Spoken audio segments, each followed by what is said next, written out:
Salam əziz yoldaşlar. Birinci suala baxırıq. Rho bərabərdir m bölünsün v düsturunu qeyd edirik. Sıxlıq 1,25 bərabərdir.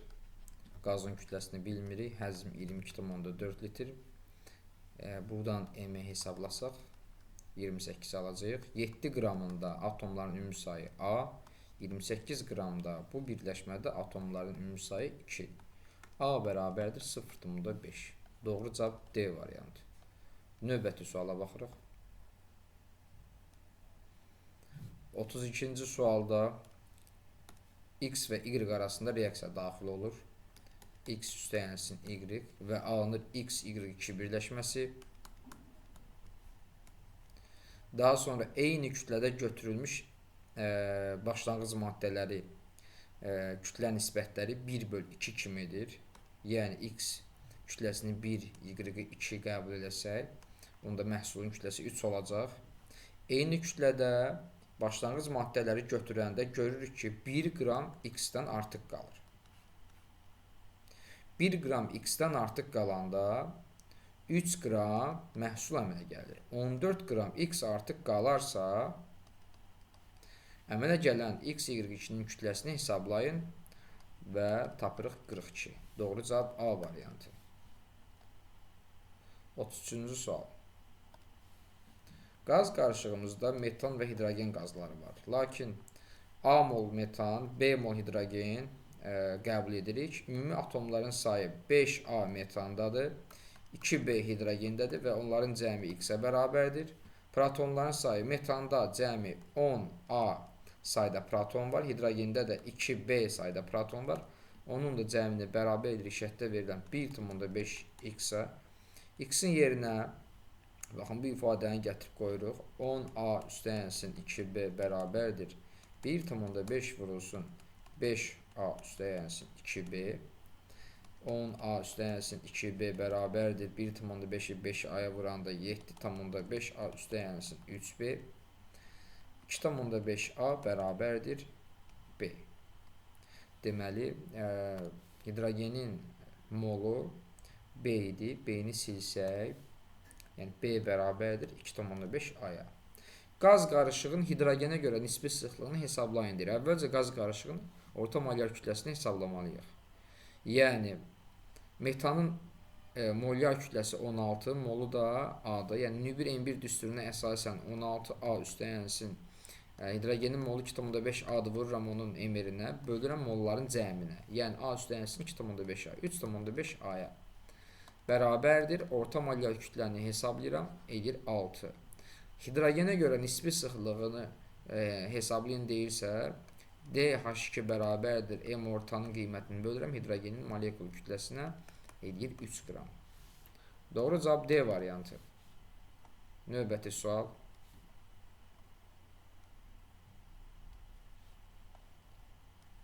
Eksotermik prosesləri müəyyən edin. Bərkin qaza doğru istiqaməti endotermikdir, istilik udulur. Qazın bərkə doğru istiqaməti isə eksotermikdir, istilik ayrılır. Eksotermik bizdən soruşursa, biz qazdan uzaqlaşan istiqaməti götürməliyik. Doğru cavab 1 və 2. Y variantı. Növbəti sual.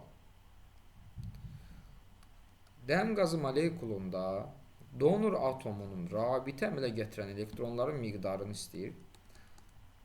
Oksigen atomu burada donordur və rabitənin əmələ gəlməsində oksigenin 4 dənə elektronu iştirak edir. Yəni 1 mol maddədə donor atomunun 4 elektronu iştirak edirsə, n mol maddənin miqdarı olduqda elektronların sayını da A qəbul edib, A bərabərdir 4n. Doğru cavab C variantı. Növbəti suala baxırıq. Baxın, 36-cı sualda 3 mol karbon qazı alınıb reaksiyadan. 4 molda su alınıb. Deməli, mənim üzvü birləşməmdə 3 karbon var, 8 hidrogen var. Oksigenlər sağ tərəfdə oksigen atomları 10 atom var. Deməli, 5 mol oksigen atomu reaksiya sərf olubsa, oksigen atomlarının sayı solda da sağda da bərabərdir. Ona görə də bizim üzvü birləşməmiz C3H8-dir. Bu molekulda atomların ümumi sayını soruşur. Cavab Y variantı 11. Növbəti suala baxırıq. Hansı ifadə doğrudur? H2SO4 oksidləşdiricidir. Bəli, sulfat turşusunda kükürdün dərəcəsi maksimum olduğuna görə oksidləşdirici sayılacaq. Birinci ifadə doğrudur. Karbon qazı oksidləşmə məhsuludur. Yəni reduks edicidir. Karbon zaten 0-dan müsbət 4-ə gedir. Yəni reduks edicidir. Məhsul da karbon qazını götürəcək. İkinci ifadə də doğrudur. Suyun əmsalı 2-dir. Bu reaksiyanı əmsallaşdırsaq, SO2-nin qabağına 2 yazacağıq. Sulfat turşusunun qabağına 2 yazacağıq. Və bir də suyun qabağına 2 yazacağıq. Üçüncü ifadə də doğrudur. Doğru cavab Y variantı. 38-ci sualda aqreqat halının dəyişməsini düzgün göstərilmişdir. X maddəsidir, bəkdə mayeyə doğru gedir. X-in ərimə temperaturu 10-dur, qaynama temperaturu da 110-dur. X 20 dərəcədə maye halda olacaq. Yəni bərk halda olmayacaq. X 20 dərəcədə maye haldadır, 60 dərəcədə də maye haldadır. X-in ümumiyyətlə aqreqat halı dəyişmir. Birinci ifadə səhvdir. Y maddəsi mayedən qaza keçir. Bəli, Y 20 dərəcədə maye haldadır. Çünki o mənfi 10-da əriyib. 60 dərəcədə də qaynama temperaturundan yüksək olduğuna görə 60 qaz halına keçəcək. Yəni ikinci ifadə doğrudur. Lakin üçüncü ifadə, yəni Z maddəsi 20 dərəcədə maye halda olduğuna görə bu ifadə səhvdir. Çünki yazılıb ki, bərkdən qaza doğru gedəcək. Doğru cavab yalnız 2B variantı. Növbəti suala baxırıq, əziz yoldaşlar.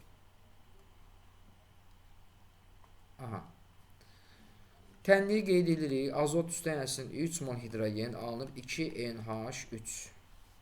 Bərabər mol sayda götürülmüş azot və hidrogendən ibarət qarışıq. Baxın, sistem 1-in 3-ədir. Yəni 1 mol azot 3 mol hidrogen reaksiya daxil olduqda 2 mol amonyak alınır. Bərabər miqdar dediyinə görə ikisini də bərabər miqdarda götürsək görərik ki, hidrogen tam sərf olur. Azotdan 2 mol sonda artıq qalır. Biri tam sərf olunursa, reaksiyadan sonra qabda olan qaz qarışığın orta molyar kütləsini hesabla. Reaksiyadan sonra 2 mol amonyak və 2 mol azot alınır və bu iki qazın orta molyar kütləsini hesablasaq, nüvir M1 düsturuna əsasən 2 vur 17 üstəyənsin 2 vur 28 bölünsün molların cəmi 4-ə. 34 üstəyənsin 56 eləyir 90. 90 da 4-ə böləndə cavab Y variantı edir. 22,5. 40-cı sualda oksigen atomlarının sayı, yəni oksigen atomlarının sayı 4 üstəyənsin N-dir. Hidrogen atomlarının sayından, yəni 2N, hidrogen atomlarının sayıdır, 1,5 dəfə çox olarsa, onda mən hidrogenlərin sayını 1,5-ə vurub bərabər edirəm 4 plus N-ə və buradan da tapırıq nə? Deməli, 2N bərabərdir 4, N də bərabərdir 2. Doğru cavab Y variantı. 41-ci sual. Baxın, A-nı müəyyən edin. A nöqtəsi bizdə X-in kütləsidir və bizim birləşməmizin kütləsi 48 olanda, yəni X, Y 48 qram olanda X-in kütləsi 16 qram olur. 72 qram olanda bəs X atomunun kütləsi nə qədər olacaq? A. A da bərabərdir. 72-ni vururuq 16-ya. Bölürük 48-ə. Aşağıda qalır 3. 72-ni də 3-ə böləndə doğru cavab 24D variantı.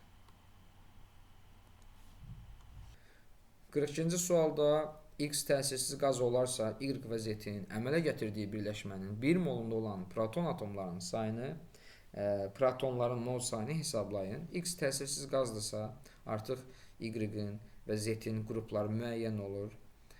Y-in qrupu görürük ki, 3-cü qrup və 3-cü dövrdür. Mövqeyinə fikir versək, 3s2, 3p1, yəni Y-in proton sayı 13.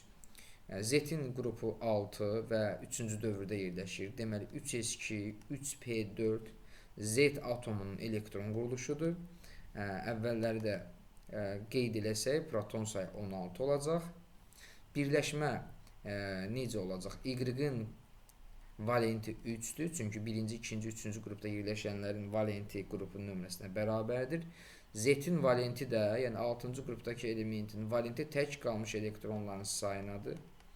Yəni Z-in valenti 2 olacaq. Deməli, birləşməmiz olacaq Y2, Z3. Protonları sayını hesablasaq, Y-in 13 protonu var, vururam indeksinə, sayına vururam 26. 16 da Z-in protonudur, 3-ə vuranda 48. Toplasaq 74 edəcək, doğrucaq D variantı. 43-cü sual. Baxın, A-nı tapırıq 10. Çünki proton sayı fosforda 15-dir, 5 elektron verəndə 10 elektron qalır. Yəni, X-də artıq 18 elektron varsa, sıra nömrəsi 20 olur. Yəni, X-in elektron quruluşu 4s2 olur. X elementi üçün nə doğrudur? Birinci ifadə səhvdir, çünki X-in qısa elektronu 4s2-dir. İkinci ifadə 4-cü dövr, ikinci qrup, əsas yarım qrup elementidir ifadəsi doğrudur. Üçüncü ifadə normal halda təbəqəsində, sonuncu təbəqəsində 2 tək elektron var. Halbuki biz görürük ki, ikinci qrupdakı elementin normal halda tək elektron sayı 0-dır. Yəni, tək elektron yoxdur. Üçüncü ifadə səhvdir. Bəli, birinci və ikinci qrupda yerləşən, əsas yarım qrupunda yerləşən metallar S elementi sayılıb. Dördüncü də doğrudur. 2-4 doğrucaq C variantı. 44-cü sual. Termokimyəvi tənliklərə əsasən, baxın, bizim əsas reaksiyamız qeyd olunur. Buradan istik effektini soruşur bizdən. Baxın, T bizdə əsas reaksiyada soldadır. Elə aralıq reaksiyalarda da T soldadır. Z-imiz soldadır. Amma birinci reaksiyada Z-imiz oxun sağında olduğuna görə bu reaksiyanın tərsinə yazırıq. Yəni, Y üstəyənsin Z alınır 2X artıq mənfi 180 kJ olacaq müsbət 180 kJ. İstik effektini hesablayanda biz 390 kJ ilə 180 toplayacaq, eləyəcək 570 kJ. Cavab C variantı. Növbəti suala baxırıq. Hansı qarışıqları ayrıcı qıfla ayırmaq olar? Əlbəttə ki, bir-birində həll olmayan mayeləri ayrıcı qıfla ayırmaq olar. Burada doğru cavab yalnız 3. A variantı. Növbəti sual. Reaksiyamıza əsasən SO üçün əmələ gəlmək istədiyi B-dir. Əmsalını nəzərə alsaq olacaq 2B. SO2-nin də əmələ gəlmək istədiyi A-dır. Əmsalını nəzərə alsaq olacaq 2A. İstik effektini hesablasaq Q bərabərdir sağ çıx, sol. Yəni 2B çıx 2A. Doğru cavab Y variantı. 47-ci sual. X, Y və Z qazlarının normal şəraitdə sıxlıqları X böyükdür Y, Y böyükdür Z kimidir. Hansı ifadə doğrudur? Birinci ifadə doğrudur. Çünki qazlarda sıxlıqla kütlə, həcm sabit olduqda düz asılı olur. Eyni kütlədə götürdükdə tutduqları həcmləri eynidir. Kütlə eyni olanda, əziz yoldaşlar, onda kütləsi kiçik olan həcmi böyük olacaq. İkinci ifadə səhvdir. Üçüncü ifadə də səhvdir. Çünki yenə də eyni kütlə götürsək, onda kiçik kütlədə olan qazın miqdarı artacaq və həmçinin molekul sayı da artacaq. Yalnız bir C variantı. Növbəti suala baxırıq. 48-ci sualda üzvü birləşməmizdə rabitəni əmələ gətirən elektronların sayı X-dir. Yəni, rabitə hidrogenlərin sayı, sigma rabitənin sayını göstərir. Deməli, 2 və 2, 4 hidrogen var. Ümumilikdə bizdə rabitə 10 eləyəcək. 10 rabitəni də 20 elektron yaradır. Deməli, 2 dənə hidrogen, 2 dənə xət. Ümumilikdə 4 dənə hidrogen var və 6 dənə də xət var. Yəni, 10 rabitəmiz var. Onu da 2-yə vuranda elektronlara soruşduğuna görə 20 elektron. Polyar rabitələrin sayı üzvü birləşmələrdə hidrogen sayına bərabərdir. Yəni Z bərabərdir 4-ə. 4 dənə hidrogen var. Rabitəni əmələ gətirən hibrid orbitalların sayı da T-dir. 2 qat rabitəni yaradan karbonlar sp2 birləşmə vəziyyətindədir. Yəni 3, 3, 6. 3 qat rabitəni də yaradan karbonlar sp birləşmə halındadır. Yəni 10 hibrid orbitalı var. T bərabərdir 10-a. Qeyri-hibrid isə, əziz yoldaşlar, hidrogenlərin sayı üstəyənsin pi-ni yaradan elektronlar. Hidrogenlərin sayı 4, pi də bizdə 3 dənə pi rabitəmiz var və 3 dənə pi rabitəni 6 elektron yaratdığına görə y bərabərdir 10 olacaq. Hansı ifadə doğrudur? X bərabərdir 2y. Bəli, birinci ifadə doğrudur. X böyüdür z-dən ikinci ifadə də doğrudur. Doğru cavab B variantı. Digərlərini də yoxlasaq. T y-dən böyükdür. Xeyr, bərabərdir. Çünki T, y ikisi də 10-dur. T bərabərdir 2z. Bu da yanlış olur. Doğru cavab B variantı. Növbəti sual. 49.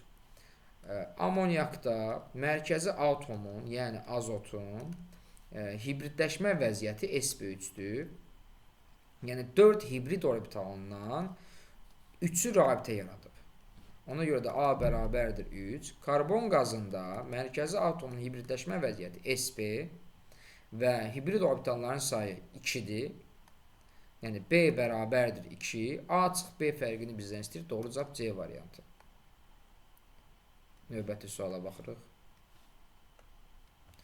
XO3 molekulunda 1 molunda 40 elektron varsa, onda X-də 16 elektron olacaq. Çünki 8 vurulsun 3. Baxın, oksigində 8 elektron var. 8-i 3-ə vuranda 24 elektron eləyir. 40-ın 24 elektronu oksigenə aiddirsə, 16 elektron da X-ə aid olacaq. Y2O molekulunda isə 30 cəmi elektron var. 2y üstəyənsin 8 bərabərdir 30, y bərabərdir 11 olacaq. Deməli, X də sıra nömrəsi 11-dir. 1 molunda olan atomların ümumi sayını hesablayın. X və Y-in əmələ gətirdiyi birləşmə. Deməli, X sıra nömrəsi 16-dırsa, elektron quruluşunu qeyd edəsək, 3s2, 3p4, yəni X-in valenti 2 olacaq. Çünki 2 cütləşməmiş elektronu var. Y-in də elektron quruluşunu qeyd edəsək, birinci qrup olacaq. Birinci qrupdakı elementlərin valenti qrupun nömrəsi ilə həmişə üst-üstə düşür. Birləşməmiz olacaq X, Y, 2. 1 molunda olan atomların cəmi 3. Doğru cavab B variantı. 3N. 51-ci sual. Dövri sistemin bir hissəsi verilmişdir. Hansı ifadə doğrudur? Y və Z-in ES elektronlar sayı eynidir. Bəli, əgər Y ilə Z eyni dövrdə yerləşirsə, onların elektronları, S elektronların sayı eyni olacaq. Yəni, birinci ifadə doğrudur. Y-in ən kiçik oxşaşma dərəcəsi -2-dir. Səhvdir. Çünki X-ə əsasən, X-in sıra nömrəsi 6-dır. Yəni, 2s2, 2p2. Yəni, X 4-cü qrupdursa, onda Y 2-ci qrupdur. Yəni, metaldır. Metalların minimum dərəcəsi, ən kiçik dərəcəsi mənfi olmur, 0 olur. İkinci ifadə səhvdir. Y-in sıra nömrəsi özünə yaxın olan təsirsiz qazın sıra nömrəsindən 2 vahid çoxdur. Bəli, təsirsiz qazın sıra nömrəsi bilirik ki, təsirsiz qazlar 8-ci qrupda yerləşir.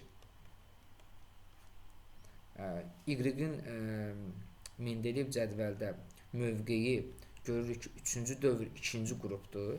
Yəni, 3-cü dövr 2-ci qrupu da qeyd edərsək, görərik ki, Y-in sıra nömrəsi 12 olacaq. Təsirsiz qazın da sıra nömrəsi 10-dur. Özünə ən yaxın olan təsirsiz qazdan 2 vahid çoxdur. Bu da doğru ifadədir. Y ilə Z, Y2Z tərkibli birləşmə əmələ gətirir. Y ikivalentlidir. Z isə 5-ci qrup, 6-cı qrupda yerləşir. Yəni, o da ikivalentlidir. Ona görə də birləşmənin formulu YZ olacaq.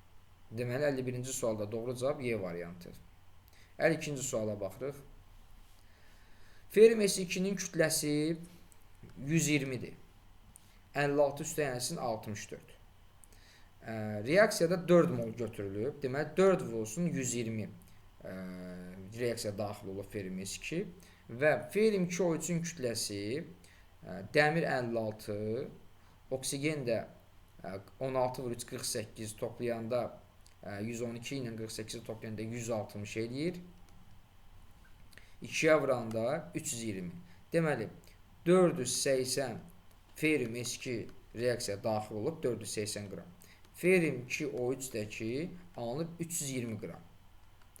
Fərqə baxanda görürük ki, 160 qram fərq olanda ferim S2-nin kütləsi 480 qram olur. Şərtə əsasən 8 qram fərq olanda ferim S2-nin kütləsi M olur. M-i hesablayırıq. 480-i 20-yə böləcəm. 480-i 20-yə böləndə, yəni sistem 20 dəfə azalır. Sistemin 20 dəfə azaldığını görürük. Bizdən SO2-nin həcmini soruşur. Ona görə də SO2 8 moldur. Yəni 8 vurulsun 22,4-ü biz 20-yə bölməliyik. 8-i 20-yə böldükdə deməli 2,24 vurulsun 4, o da eləyəcək 8,96. Doğru cavab A variantı. Növbəti suala baxırıq, əziz yoldaşlar. 53-cü sualda X2, Y3 birləşməsi verilib. Y-in atom kütləsi 16-dır. Yəni 16-nı vururam 3-ə, 48 qram birləşmədə Y var. Lakin kütlə nisbəti 7/3-dür. Deməli, biz 3-ü 16 dəfə artırsaq 48 eləyir. Ona görə də 7-ni də 16-ya vuranda 7 vurulsun 16, 112 eləyəcək. 112 eləyir. X elementinin neytron sayı 30 olarsa, baxın, birləşmədə 2x var. 2x bərabərdir 112, x bərabərdir 56. X elementinin atom kütləsi 56, 30 neytron varsa, sıra nömrəsi olacaq 26. Doğru cavab 26. Növbəti suala baxırıq. 54-cü sual. Deməli, amonyak və karbon qazından ibarət qarışığın sıxlığı havanın sıxlığına bərabərdir.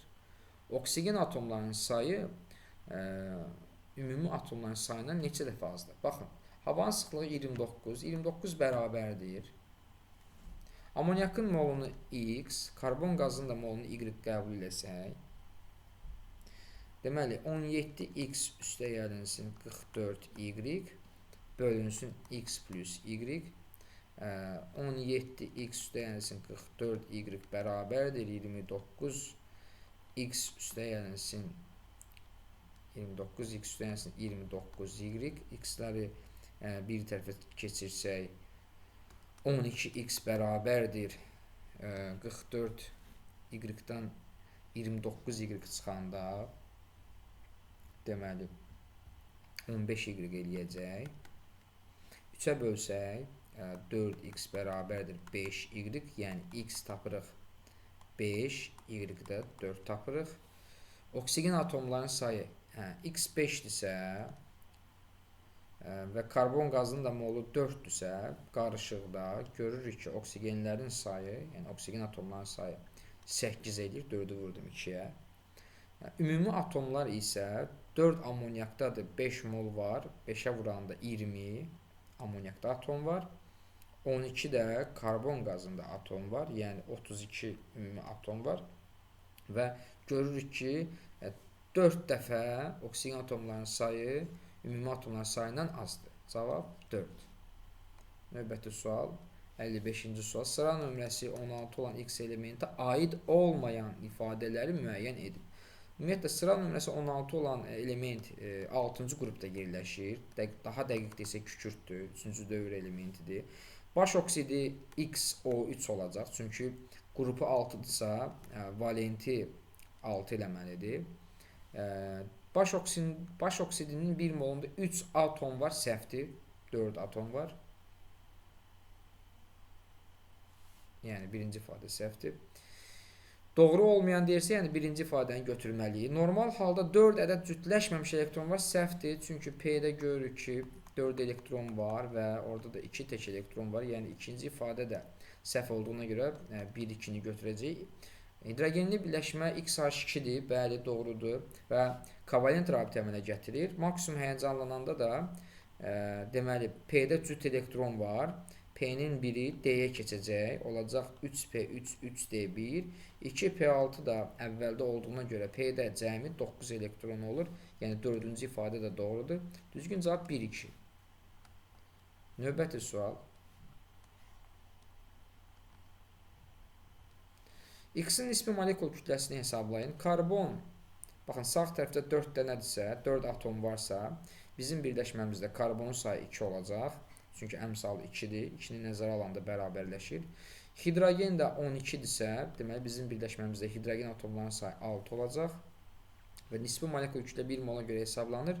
Doğru cavab 30. 2 vur 12, üstəyənsin 6. 57-ci sual. 0,5 mol amoniak 11,2 litrdir. 1-ə uyğundur C. 42 qram azot 1,5 mol deməkdir. Yəni 1,5 mol 22,4-ə vuranda 33,6 litr eləyir. Çünki 28 qram azot 1 molsa 42 qram x moldur. X-i tapırıq 1,5 mol. Lakin bizdən həcm litrlə soruşur. 1,5-i vuruq 22,4-ə eləyir 33,6. İkinciyə uyğundur A.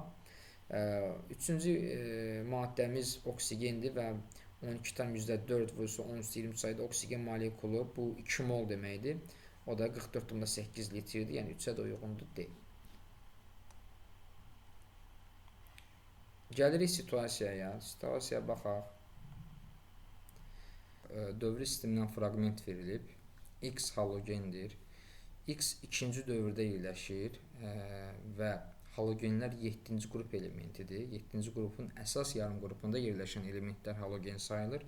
Yəni X-in artıq biz elektron quruluşunu bilirik. X 7-ci qrupda yerləşirsə, Z 6-cı qrupdadır. Y 3-cü qrupun elementi sayılacaq. Gəlin bizə verilən suallara baxaq. Y-in baş oksid formulunu müəyyən edin. Y 3-cü qrup elementidirsə, onun baş oksidi Y2O3 olacaq. Birinci sualın cavabı Y2O3. Daha sonra Y-də tək elektronların sayını istəyir. Y-in elektron quruluşu Y 3-cü dövrdədir və 3-cü qrup elementidir. Tək elektronların sayı 1. İkinci sualın cavabı da 1. 59-cu suala baxaq. Normal halda Z-in cüt elektronlu orbitallarının sayını və hidrogenli birləşməsində molekulunda atomların sayını hesablayın. Baxın, Z-in mövqeyi Z 6-cı qrup 3-cü dövr elementidir. Yəni 1s2, 2s2, 2p6, 3s2, 3p4. 3-cü dövr 6-cı qrup elementidir. Cüt elektronlu orbital. Baxın, bir-bir qeyd eləsək, S-in bir orbitalı var, cüt elektronla doludur. 2s-də də həmçinin, p-də həmçinin cüt elektronla doludur. 3s-də cüt elektronla doludur. Lakin 3p-də 4 elektron olduğuna görə, biz 4 elektronu qeyd edəsək, görərək ki, 3 orbitalın biri cüt elektronla doludur və bunların sayısaq 1, bu da 1, 3, 1 və burada da 1 orbital cüt elektronludur. Deməli, 1, 2, 3, 4, 5, 6, 7 cüt elektron orbital var. Bu birinci sualın cavabı. İkinci sualın cavabı X, daha doğrusu Z-in hidrogenli birləşməsi ZH2-dir. Molekulunda atomların cəmi 3-dür. İkinci sualın cavabı 3. 60-cı sual X və Z-in əmələ gətirdiyi birləşmə. X-in valenti 1-dir. Çünki X-in elektron quruluşuna fikir versək, bir cütləşməmiş elektron var. Ona görə valenti 1-dir. Z-in elektron quruluşu isə Z 6-cı qrup elementidir. Ona görə də valenti tək qalmış elektron da ola bilər və maksimum da ola bilər, həyəcanlana da bilər. X-in sıra nömrəsinə fikir versək, baxın, X elementi sıra nömrəsi 9 olduğuna görə bu flor elementi sayılacaq. Flor da elementlərlə birləşəndə yanındakı elementlərin maksimum valenti qrupun nömrəsinə bərabər olur. Yəni, Z-in valenti olacaq 6. Birləşmənin formulu X6Z. Protonların sayını bizdən soruşur. Bu birinci sual. İkinci sual isə 6 vur 9. Çünki X-in sıra nömrəsi 9-dur. Yəni 54. Üstə gəlinsin. Z-in də Sıra nömrəsi 16-dır. Biz Z-in elektron quruluşunu buradan qeyd eləmişdik. Z-in sıra nömrəsi 16-dır. Yəni 54 üstə gəlinsin 16 doğru cavab 70 olacaq.